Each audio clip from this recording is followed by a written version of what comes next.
nós, em termos das políticas, significa que nós podemos usar as políticas, como eu dizia, tanto numa concepção mais micro como numa concepção mais macro, para calibrá-las de forma, e já temos, a permitir que esta felicidade seja mais sustentada e generalizada.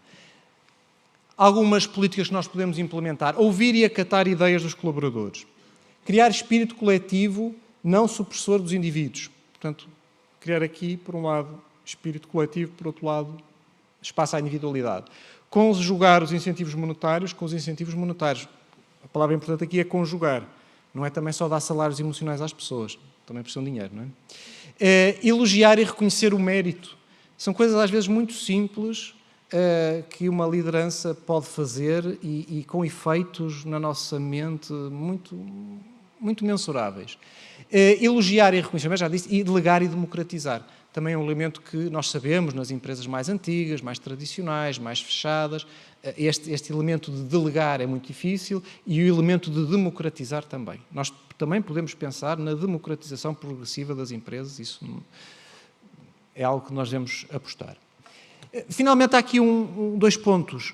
No que diz respeito às pessoas, é muito importante nós percebermos que há uma dimensão inexorável da nossa felicidade que tem a ver com a relação uns com os outros. A felicidade constrói-se muito numa relação.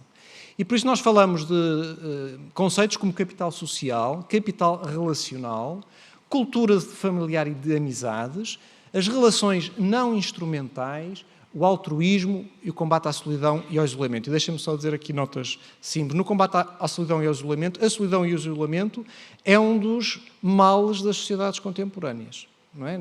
Nós vamos para os países, apesar de tudo, conseguem depois arranjar alguma forma de dar a volta a isto, mas nos países nórdicos há uma pandemia de isolamento e de solidão. No Japão e em muitos países asiáticos há pandemias de isolamento e de solidão. E, portanto, nós temos também que repensar aqui, há bocado falava-se de cidades, temos que repensar os espaços de forma a promoverem menos solidão e menos isolamento. E outra coisa ali também muito importante, as relações não instrumentais. O sistema económico em que nós vivemos tenta transformar quase todas as relações numa dinâmica instrumental de mercado. É um toma lá, dá cá, mediado por um preço, e em que o resultado final é que vai determinar o preço, até os salários, a venda dos produtos, etc. E a nossa vida não é só isso, e não pode ser só isso. E se nós a transformarmos a todos os patamares, desde a escola primária até à nossa terceira idade, nisso, nós vamos estar a destruir bem-estar. E, portanto, nós temos que cuidar também das relações não instrumentais, e por isso aparece ali o altruísmo, das relações voluntárias, das relações sem uma troca direta. Não é? Capital social e capital relacional são elementos, que aparece ali a palavra capital, que nós associamos muito o capital ao dinheiro, mas aquilo também são elementos que as sociedades podem ter mais ou menos, podem ter mais ou menos abundância, e que, por exemplo, os países a norte tendem a ter um capital social bastante mais elevado que os países a sul. As pessoas confiam mais umas nas outras, confiam mais nas instituições, e isso depois tem resultados, tem consequências.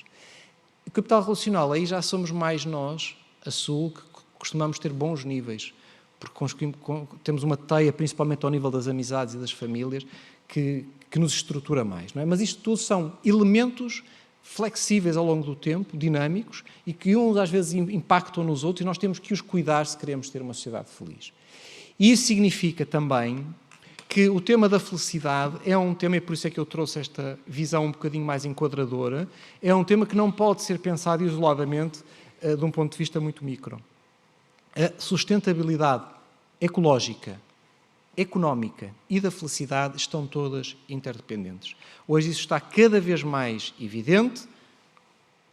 Fala-se muito da sustentabilidade ambiental porque se percebe o limite que estamos a atingir e, portanto, a urgência que há de alguma ação, mas também já antes da pandemia, por exemplo, do Covid, a OMS falava de uma outra pandemia, que era a pandemia da saúde mental, a pandemia do burnout.